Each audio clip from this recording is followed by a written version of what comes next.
जय श्री कृष्णा। आप सभी को आने वाली माघ मास की शुक्ल पक्ष की जया एकादशी की ढेरों शुभकामनाएं। आज के इस वीडियो में हम बात करेंगे जया एकादशी के बारे में, वो भी विशेष किस लिए, क्योंकि जया एकादशी पर एक तो भद्रा बताई जा रही है, और हाँ बताई क्या जा रही है भद्रा। दूसरा, जया एकादशी जो है ना, केवल जया एकादशी नहीं है, ये विष्णु सहस्त्र नाम का प्रादुर्भाव की जन्म तिथि भी है।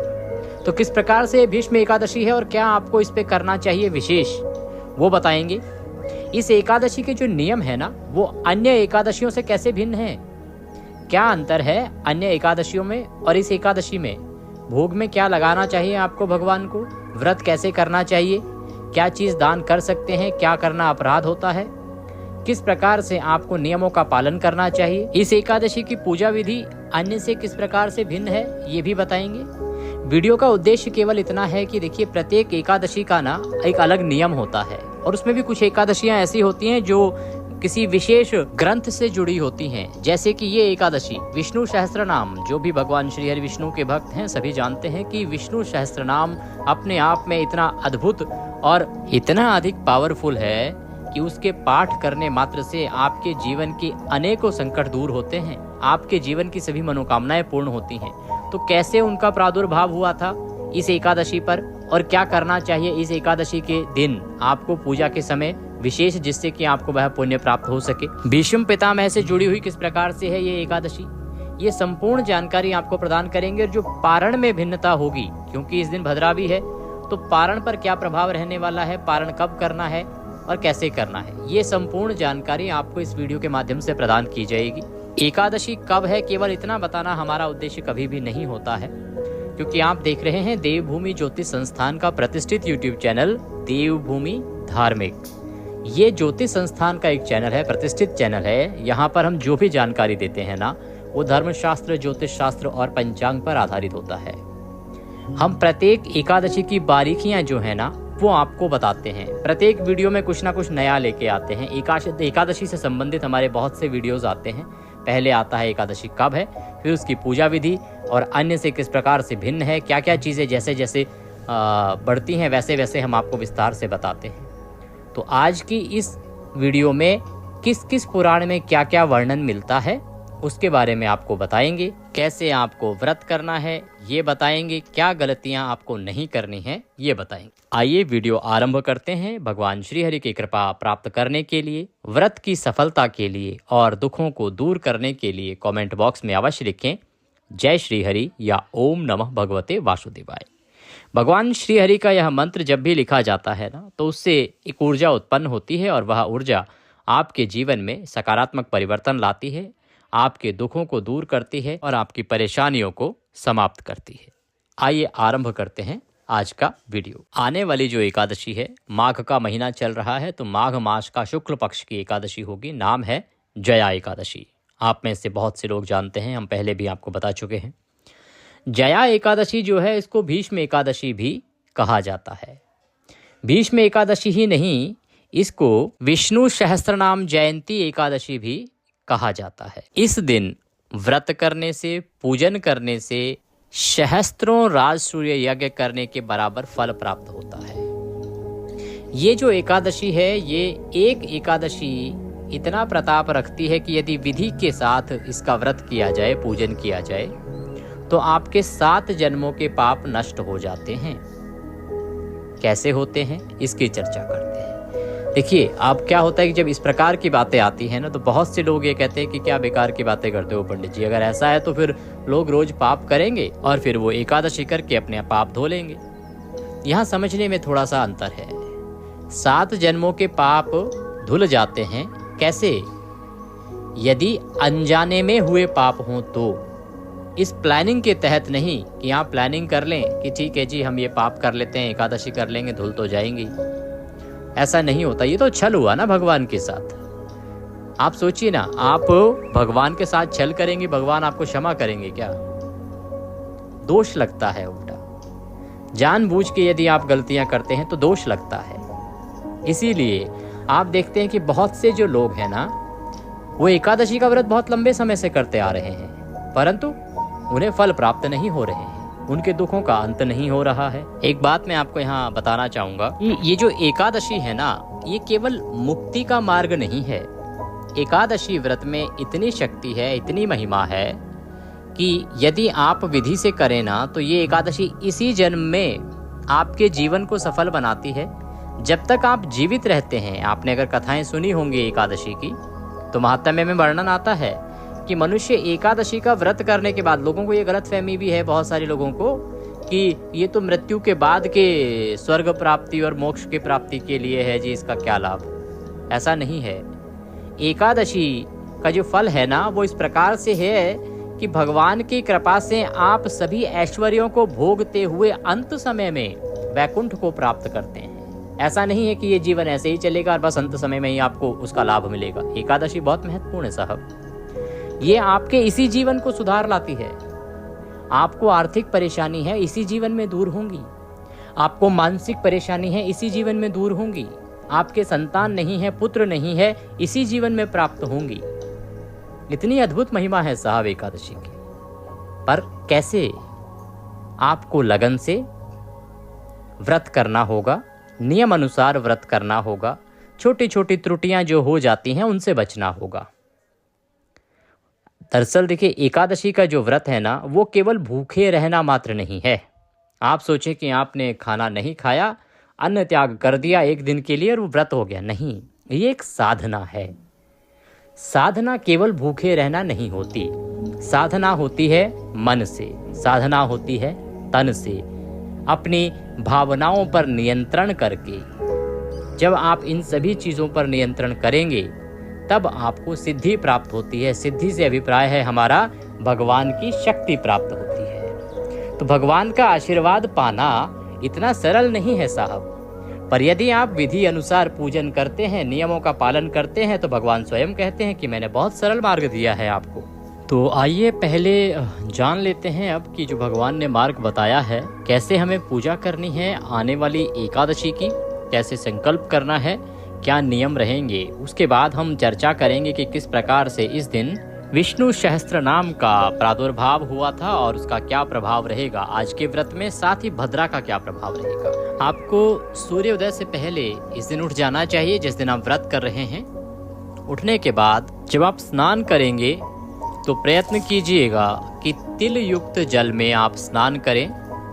माघ मास में तिल जल का बड़ा अद्भुत महत्व है और एकादशी पूर्णिमा दोनों ही तिथियों पर इसको आपको अवश्य ही करना चाहिए। नहाने का जब पानी भरें तो बाल्टी में जो बकेट है जिसमें आप नहाते हैं, उसमें पहले गंगा जल डाल लीजिएगा थोड़ा सा, उसके बाद काले तिल डाल लीजिएगा, काले तिल जी, और उसके बाद आप पानी से भर लीजिएगा। फिर आपको स्नान करना है। स्नान करते समय हर हर गंगे बोलेंगे तो बहुत उत्तम रहेगा। ये इस एकादशी पर गंगा स्नान का फल देगा आपको। स्नान करने के बाद स्वच्छ वस्त्र धारण कीजिए।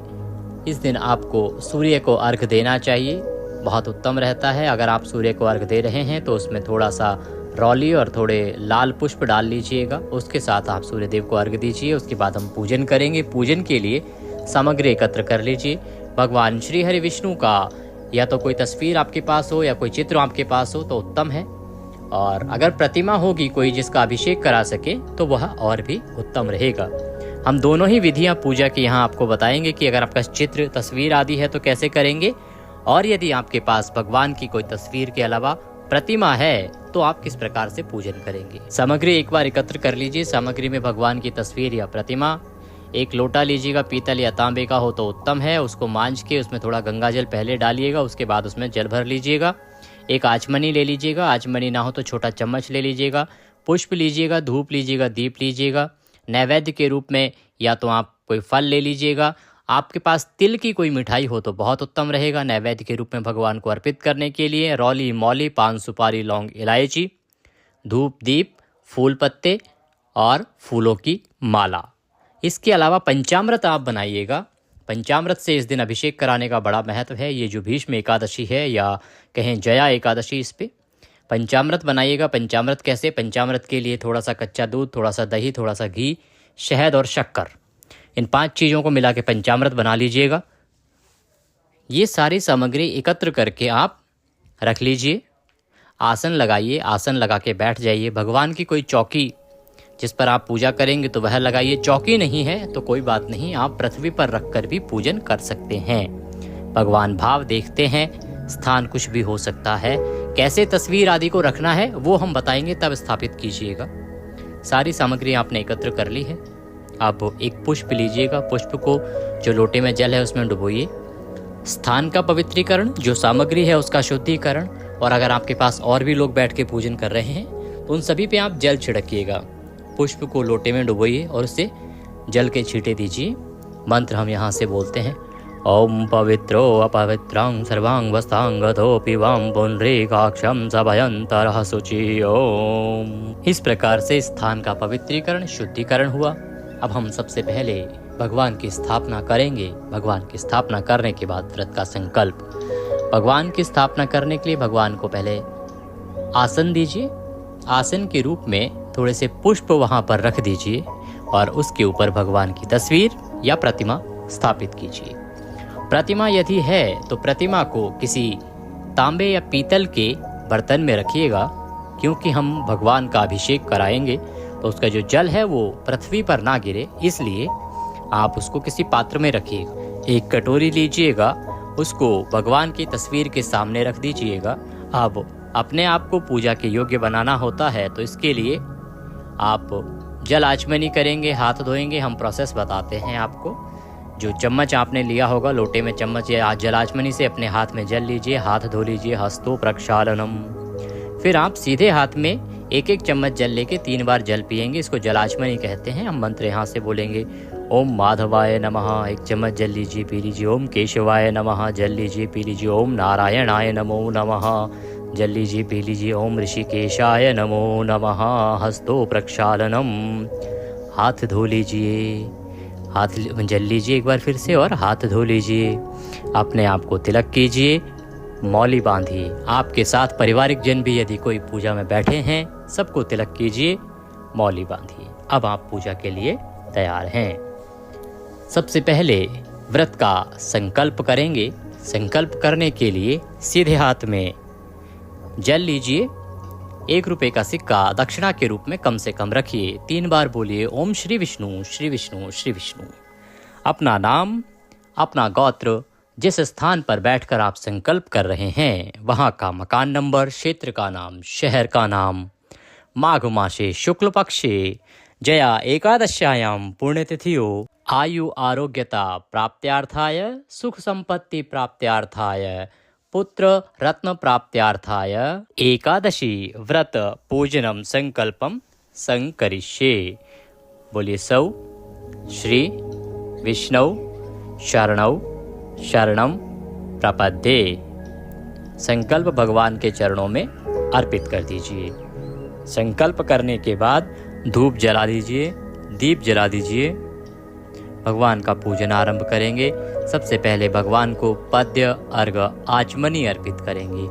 पद्य अर्घ आचमनी अर्पित करते समय भगवान के सामने जो आपने कटोरी रखी है, यदि तस्वीर से आप पूजन कर रहे हैं तो 1 चम्मच जल लीजिएगा, पद्य के रूप में अर्पित कीजिएगा। और जो प्रतिमा के साथ पूजन कर रहे हैं, जिनके पास प्रतिमा है, वो उनके ऊपर ही अभिषेक या अर्घ देंगे। बताते हैं आपको विधि। सबसे पहले भगवान को पद्य अर्पित करेंगे तो 1 चम्मच जल लीजिए, कटोरी में डाल दीजिए। ओम पद्यम समर्पयामि। आपने पद्य अर्पित किया है। भगवान की प्रतिमा है तो प्रतिमा के चरणों में अर्पित कीजिए। ओम अर्घ्यम समर्पयामि। अर्घ समर्पित कीजिए। अर्घ के रूप में 1 चम्मच जल लीजिए और वह कटोरी में डाल दीजिए। आप प्रतिमा के साथ पूजन कर रहे हैं तो प्रतिमा को अर्घ अर्पित कीजिए। जैसे सूर्य नारायण को आप अर्घ देते हैं, सूर्य देव को, चंद्र देव को, उसी प्रकार से अर्घ दीजिए भगवान को। अगर आपके तस्वीर के स्थान पर प्रतिमा है तो ओम जलाचमनिम समर्पयामि। पुनः 1 चम्मच जल लीजिए, कटोरी में छोड़िए, भगवान को आचमनी कराइए। स्नानम स्नानते, भगवान को स्नान कराएंगे। 1 चम्मच जल लीजिए, स्नान के रूप में भगवान को प्रेम से स्नान के लिए जल अर्पित कीजिए, कटोरी में अर्पित कर दीजिए। यदि आपके पास प्रतिमा है तो आप उनको स्नान कराइए, स्नान के रूप में जल अर्पित कीजिए, स्नान कराइए, नहलाइए भगवान को। ही पंचामृत स्नानम, पंचामृत स्नान कराइए। पंचामृत स्नान किस प्रकार से पंचामृत बनाइएगा आपको हमने बताया है। थोड़ा सा कच्चा दूध लीजिए, थोड़ा दही डालिए, थोड़ा घी, थोड़ा शहद, थोड़ा सा शक्कर, 5 चीज़ों को मिलाइए, पंचामृत बन गया। अब भगवान को पंचामृत से नहलाइए, पंचामृत से स्नान कराइए। जिस प्रकार से आप शिवलिंग पर कराते हैं उसी प्रकार से पंचामृत से स्नान कराइए। यदि आपके पास प्रतिमा है तो, यदि आप तस्वीर में पूजन कर रहे हैं, आपके पास कोई चित्र है, तस्वीर है, तो एक फूल लीजिएगा, फूल को पंचामृत में डुबोइएगा और वह भगवान को, जो सामने कटोरी रखी है, पात्र रखा है, जो भी हमने पूजा में सामग्री के लिए भगवान की तस्वीर के आगे, उसमें अर्पित कर दीजिएगा। शुद्ध्योदक स्नानम, शुद्ध्योदक स्नान कराइए। शुद्ध जल लीजिए, शुद्ध जल से भगवान को नहलाइए यदि प्रतिमा है तो, और यदि तस्वीर है तो आप शुद्ध जल 1 चम्मच से लीजिए और वह पात्र में अर्पित कर दीजिए। इत्र फुलेल लेपनम, इत्र अर्पित कीजिए भगवान को। इत्र कैसे लगाएंगे? थोड़ा सा इत्र लीजिए, उसको पुष्प पे लगा लीजिए और वह पुष्प भगवान को अर्पित कर दीजिए। या आपके पास कोई रुई है तो रुई पर थोड़ा सा इत्र लगाइए और वह भगवान को अर्पित कर दीजिए। वस्त्रम वस्त्रांते, वस्त्र अर्पित कीजिए भगवान को कपड़े के रूप में, वस्त्र के रूप में। मौली तोड़िए और मौली का टुकड़ा भगवान को वस्त्र के रूप में अर्पित कीजिए।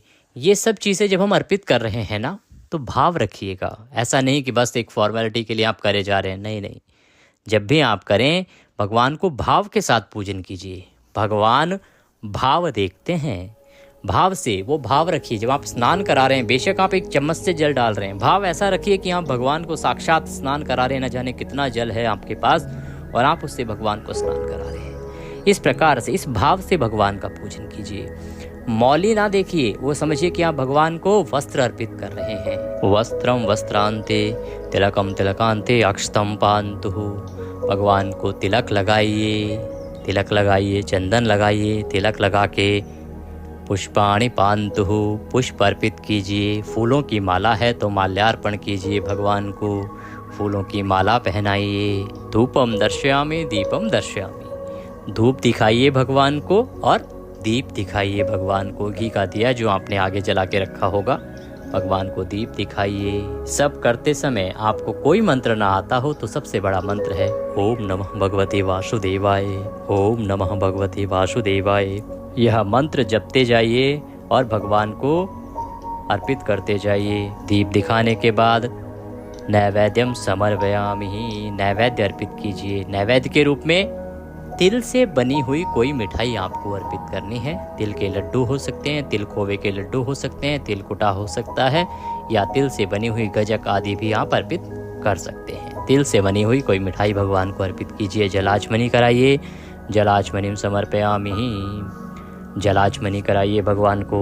एक बार फिर से 1 चम्मच जल लीजिए और भगवान के सामने जो पात्र है उसमें अर्पित कीजिए। जलाचमनीम समर्पयामि। ताम्बूलम पूंगी फलम, ताम्बूल बनाइए। ताम्बूल कैसे? पान का पत्ता लीजिए, उसकी डंडी तोड़ दीजिए, उसमें 2 लौंग, 2 इलायची, 1 सुपारी रखिए। पान का बीड़ा बनाइए और वह भगवान को अर्पित कीजिए ताम्बूल के रूप में। ताम्बूलम पूंगी फलम। शुभ दक्षिणायाम शुभ दो वरदो भवः।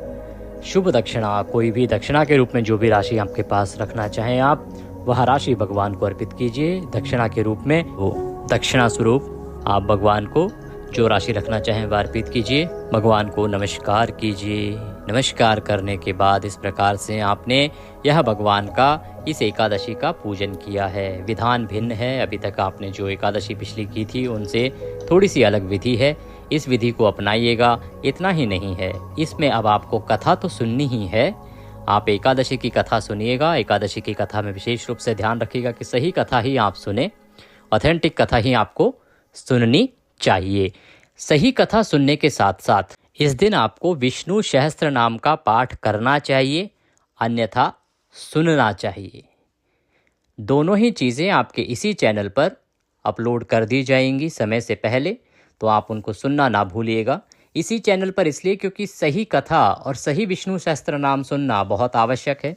विष्णु सहस्त्र नाम सुनना क्यों आवश्यक है इसके बारे में बताएंगे। जैसा कि हमने आरंभ में कहा था कि इस दिन विष्णु सहस्त्र नाम का उद्गम हुआ था। कैसे उद्गम हुआ था?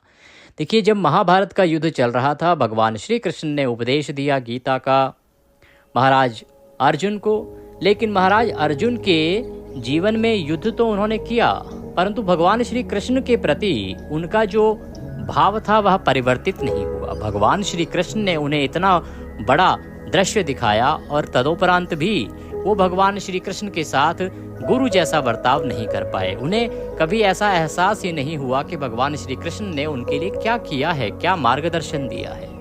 तो भगवान को एहसास हुआ कि इन्हें सदमार्ग दिखाने के लिए भीष्म पितामह के पास भेजना चाहिए, जो इनको गुरु का क्या महत्व है ये समझा सकें, विद्या का क्या महत्व है ये समझा सकें, और ये समझा सकें कि यदि कोई आपको इतनी बड़ी ज्ञान की बात बताता है तो आपको किस प्रकार से उसका आदर करना चाहिए। तो पांडवों को उन्होंने कहा कि आप सभी जाएं, और भीष्म पितामह क्योंकि अभी बाणों की सैया पर हैं, तो जिससे पहले कि उनके प्राण निकले आप उनसे कुछ सीखिए, क्योंकि उन्होंने जीवन में इतने सारे ऋषि मुनियों से ज्ञान अर्जित किया है, उनके पास इतना ज्ञान है जो शायद इस पृथ्वी पर अभी किसी के पास नहीं है।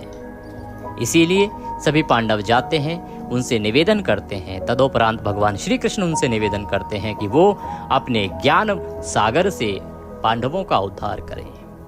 तब भीष्म पितामह अपने पूरे जीवन चक्र में जो उन्होंने ऋषि मुनियों के साथ मिलकर ज्ञान अर्जित किया था, उसको श्लोकों के रूप में, विष्णु सहस्त्र नाम के रूप में पांडवों को सुनाते हैं। वो दिन होता है यही एकादशी, माघ मास के शुक्ल पक्ष की एकादशी, जिसे जया एकादशी भी कहते हैं, जो आने वाली है, यही वो एकादशी है। इस प्रकार से भीष्म पितामह के द्वारा बाणों की सैया पर लेटे हुए विष्णु सहस्त्र नाम का उद्गम हुआ था। इतना पवित्र ग्रंथ, इतना पवित्र स्तोत्र और उसकी रचना भीष्म पितामह ने इस तिथि पर की थी। ये भीष्म पितामह के पूरे जीवन के ज्ञान का निचोड़ रूप था। इसीलिए ये एकादशी बहुत महत्वपूर्ण है। इस दिन जो विष्णु सहस्त्र नाम का पाठ करता है उसके सभी दुख भगवान श्रीहरि अवश्य ही हर लेते हैं, क्योंकि विष्णु सहस्त्र नाम का पाठ तो अपने आप में ही बहुत शक्तिशाली है साहब। उसकी महिमा बहुत अद्भुत है। जो पाठ करता है उसके जीवन में भगवान श्री हरि विष्णु के आशीर्वाद से कभी संकट आते ही नहीं हैं। इसीलिए आपको वह पाठ पढ़ना चाहिए, अन्यथा सुनना चाहिए। आपके इसी चैनल पर अपलोड किया जाएगा वीडियो। चैनल पर नए हैं तो सब्सक्राइब कर लीजिएगा, क्योंकि ये ज्योतिष संस्थान का चैनल है और इस पर जो भी जानकारी दी जाती है वो फुल प्रूफ होती है। हम इधर उधर की बातें नहीं करते हैं। और एकादशी क्योंकि हमारे लिए बहुत विशेष होती है, हमारे चैनल पर एकादशी का बहुत प्रभाव है। हम एकादशी के जितने भी वीडियोस लाते हैं उन सब में कुछ ना कुछ नया रिसर्च होता है, जो पुराणों से लाते हैं। हम बहुत सारी किताबें पढ़ते हैं, पुराण पढ़ते हैं, वहाँ से निकाल के आपके लिए खोज के जानकारियाँ लाते हैं। इसीलिए हमारे जो भी ऑडियंस है, हमारे जितने भी दर्शक हैं, वो हमारे साथ सदा जुड़े रहते हैं। तो इस अच्छे चैनल को सब्सक्राइब कीजिए, जिससे कि आप भी सही लाभ ले सकें। वीडियो थोड़ा सा भी अच्छा लगा तो उसे लाइक अवश्य कीजिए। जानकारी बाकी है अभी, ये मत समझिएगा कि वीडियो खत्म होने को जा रहा है।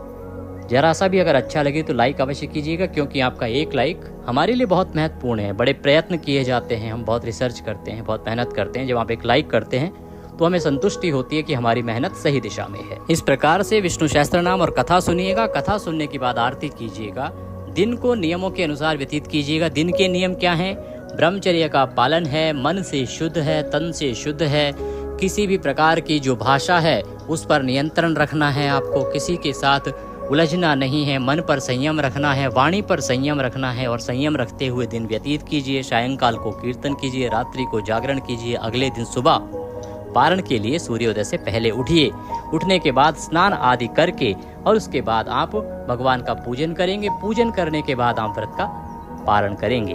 व्रत किस दिन करना है, कब करना है, ये बताते हैं आपको। शुभ मुहूर्त बताते हैं आपको। पारण का जो समय है वो क्या रहेगा ये बताते हैं आपको। मंत्र बताते हैं। पारण की जो विधि है ना वो बहुत बड़ी है, नियम उसके बहुत बड़े हैं, इसीलिए इस वीडियो में हम वो नहीं बता पाएंगे।